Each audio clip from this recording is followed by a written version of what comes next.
As a self-proclaimed expert of lowballing and professional in marketplace shenanigans, I thought I'd put together a little video. And this comes with a guarantee. If you watch this video and cannot achieve this statement, buying any car on marketplace for half price, I will give you a crisp high five as remuneration. I have bought and sold more cars than most of you patrol owners have changed CVs, and that's a shitload. I pride myself on my ability to manipulate and therefore gain access to vehicles on marketplace. For instance, listed for 30 grand, we're paying under 20. It's up for 10, I'm paying 3.5. It's up for 100, I'm probably not browsing because it's way too expensive for old broke Sambo. But these are the simplest ways to get the best possible deal. Also in this video, how to sell on marketplace without getting taken advantage of by professional lowballers like myself. There's some simple tips. There's some simple tricks. There's a couple of examples we've got of good ads and shit ads that you can listen to and watch and learn together. Now, don't mind my laptop. I've got some information here. I'm watching the footy. No, I'm not. But here's some examples of vehicles that I've had wins on. The original 80 series that we bought, which is now the 1,000 horsepower one, was up for 15 grand. I paid 10. The F250 that we bought and built was up for 24. We paid 14. The 40 series, for example, that we just bought was up for 24 grand. We paid 19.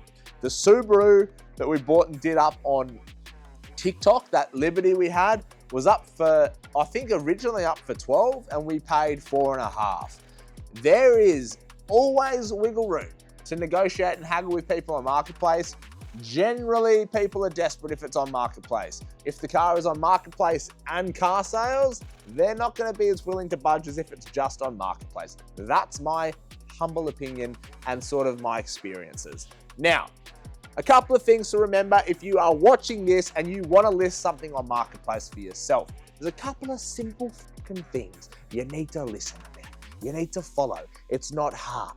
But trust me when I say, if you list an ad and it looks anything like the bad ones that we're about to show you, you will get harassed, taken advantage of, or your car's just not going to sell because your ad's shit. Now, you need a couple of things. A minimum 10 photos. It's not hard. Cars have so many angles. You want every front quarter, side, rear quarter, rear, etc. Full 360. Get a high one of the roof. Get one of the engine bay. Get one of the dash, front seats, back seats, and boot open at a minimum. We will show you some good examples of ads very shortly, but that's the bare essentials. Next up, price it competitively compared to other things that are on the market. Otherwise, you're going to price yourself out or price yourself under. You price it under, I'm going to come in and lowball you. If you price it up, I'm going to still come in and lowball you, but the window of negotiation is now, instead of being this big, is this big. So you're giving yourself a little bit of extra ammunition. If it's up for 30 and you put it up, if you think it's worth 30, you put it up for 20 because you want a quick sale, I'm going to offer you 15. If you think it's worth 30, you put it up for 30, I'm probably not going to offer you 15 because you would just tell me to go f myself, which is fair, and it happens on the day. Now, here are some examples of good little ads. The first one we've got is a 1979, I believe it's a Willys Jeep. It's a Willys Jeep.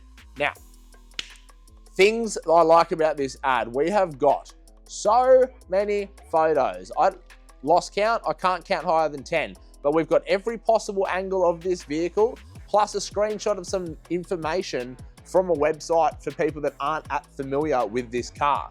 Then you move over into the description. We've got kilometers, everything. It's priced fairly competitively.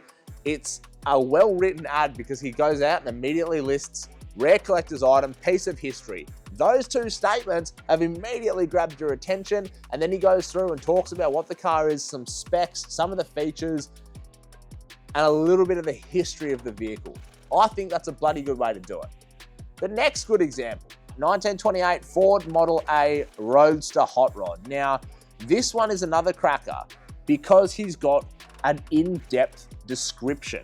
There is not a single part of this car that he hasn't mentioned, spoken about, or listed in the features. He's got location, he's got photos, he's got all the mods and bits and pieces. And there are photos of the engine bay interior, magazine features, close-ups of the paint, close-ups of the upholstery, close-ups of the engine, even down to when this thing was getting cut and shut and rebuilt and turned into a hot rod. He has got photos of that whole process. So you can see that no corners were cut. You know what I'm saying? Clever boy. Now the next one up is a little selfless promo. And to be fair, by the time you're watching this car's probably going to have been sold. But anyway, the next one is my own Land Cruiser. Now, I like to make a little bit of money on the side of all this stuff, and I like to buy cool things, and I like to own cool cars. We did it with the Subaru, we did it with the Sierra, we did it with the F-Truck, we're doing it with the 40 Series. I have severe car buying ADHD, so I like to just, if I see something cool, I will go and buy it if it's a good deal. I like to work and tinker and modify and mess with cars, so if there's an opportunity to do that, I'm gonna take it.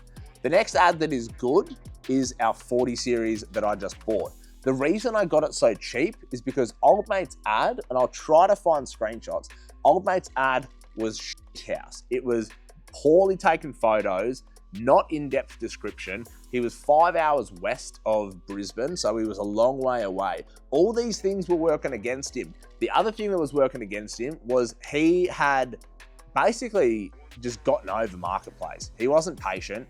I think he'd been fucked around a little bit by previous people. So when I came in and offered him a ridiculously low offer, he kind of took it.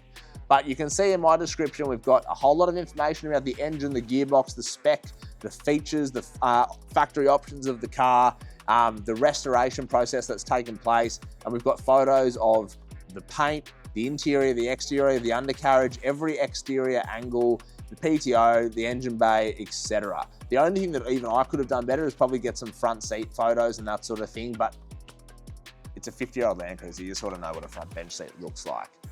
Those are sort of what you want to look at. If you're going to bloody buy a car and you want it to be good, those are the ads you want to pick.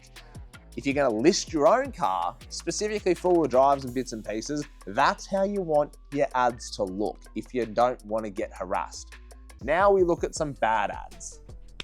These are the ones where I'm going to look at it and go, this is probably, I'm going to go, here's my mentality. Here's my thought process. This ad is shittily put up. Maybe bad photos, poor description, just like they've slapped it up on a whim and decided, I'm going to just see if my car sells. This is usually when, for me, alarm bells go off and it goes, okay, this guy's not going to have much interest in this vehicle because the ad is kind of average. People are just going to gloss over it and not be that interested in it. That means there's an opportunity for me to buy it cheap. These are the sort of cars you could lowball people on.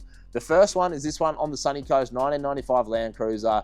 The description, need it gone as I'm going overseas and just can't keep it. My daily driver, couple of leaks, blah, blah, blah.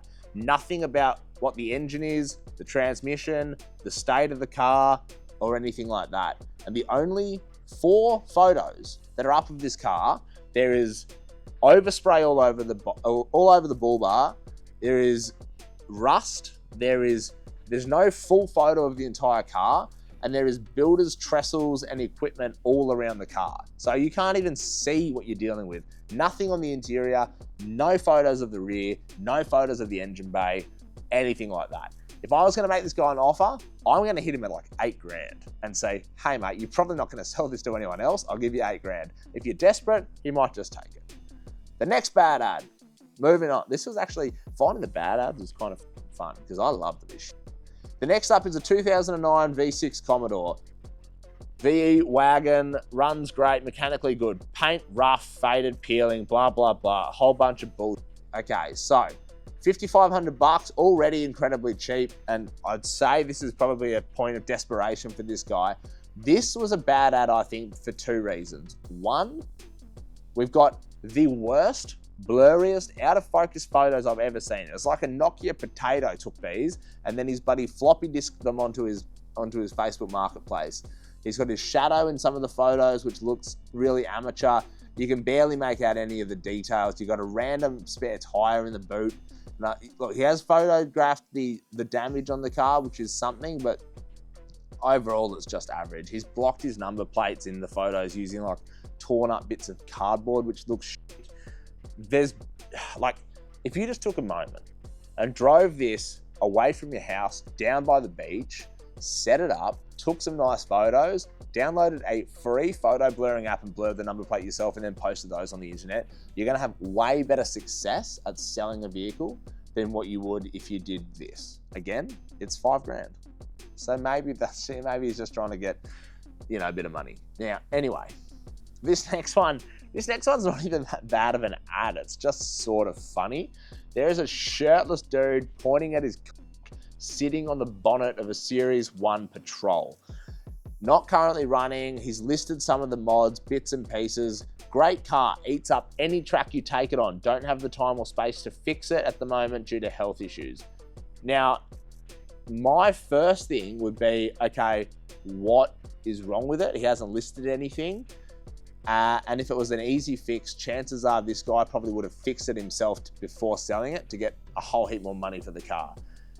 My issue with this ad is we got 5 photos. The first one is of old mate pointing at his ding dong, lying on the bonnet of the car that you're about to buy. And the next 4 photos are screenshots from Messenger from the looks of it. The engine's out of the car. They're small, they're portrait, they're no good.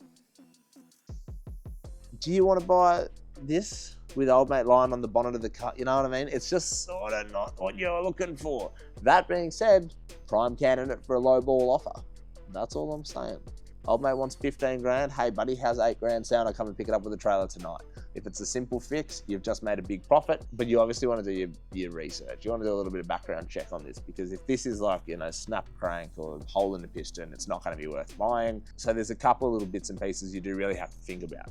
Now, in terms of lowballing people, you do have to be a little bit careful. There are some tactics you can do, morally and ethically questionable, but sometimes you got to do what you got to do to get the deal done.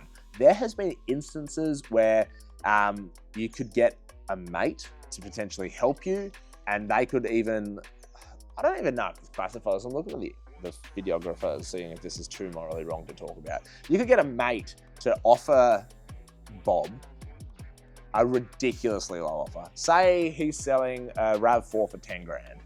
And you go, I want to offer him 5 grand. How do I make that look appealing? You get your friend George to offer him 2.5 grand, so that when you come in and offer him 5 grand, suddenly it looks like not such a bad offer. That might just be enough to tip the scales in your favor. The other thing you can usually do is look for cars that are a long way out of town. This works well if you do have your own car trailer and ability to pick them up. This is what sort of worked in my favor with the 40 series. Is you can go, hey mate, look, it's going to be really hard for me to get out there. I'm going to have to go rent a trailer. I'm going to find a car to tow, but I am keen.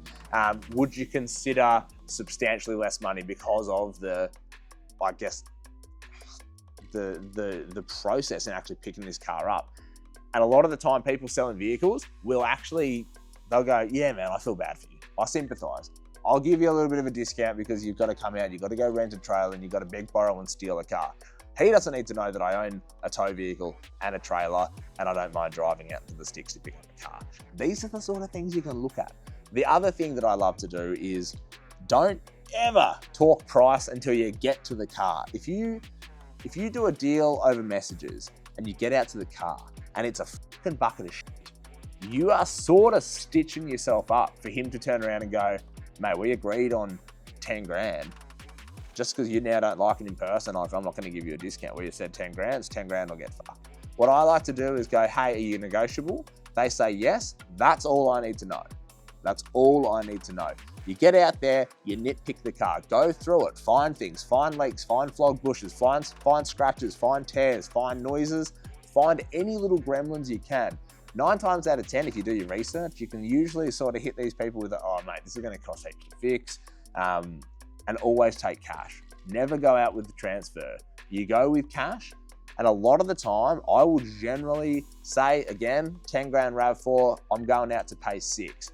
I will take 6 grand cash in one envelope and a couple of extra grand in another envelope, just in case you really want the car. You get out there and you say, look mate, I'm keen, I like the car. This is all the money I have, 6 grand cash, that's it. I have no more. You show them that. And they might go yes. And if they say, no, that's way too low, You go, oh, okay, cheeky bugger, aren't you? I've got a couple extra grand here cash. Let's do a deal. You're still paying under, but 9 times out of 10, you show them the 6 grand, just the cash. It works every bloody time. These are a couple of simple tips, folks. These have worked. I reckon I bought and sold,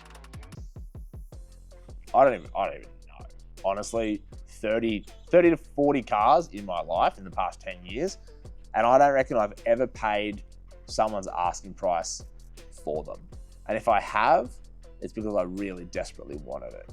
But 9 times out of 10, people always have wiggle room in their prices. You put them up on Marketplace, Car Sales, or Gumtree, whatever it might be.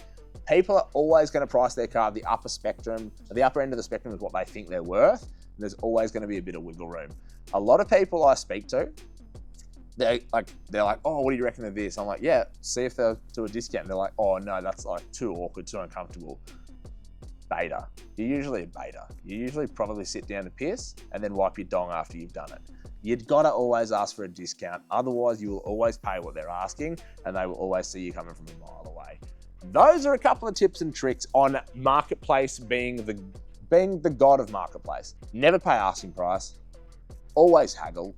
If you're going to use Marketplace to sell your car, do ads like what I've done or what I've showed you today. Don't do like the other side because you will always get stitched up. You will always get lowballed.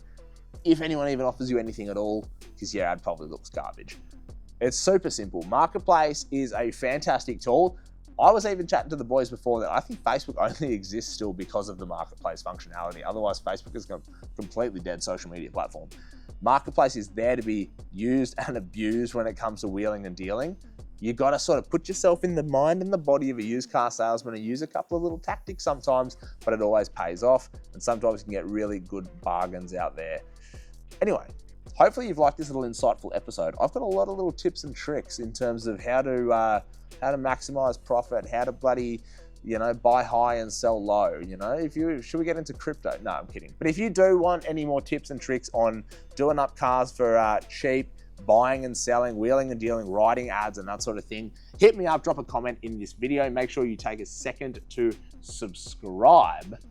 And if you've got any cheap cars that you would like me to buy, let me know because I am always looking to buy things. Also, I'll pin a comment on this video if the 40 series is available or if it is not available. And if you would like to buy a 40 series, then let me know. I'm fully restored and goddamn original.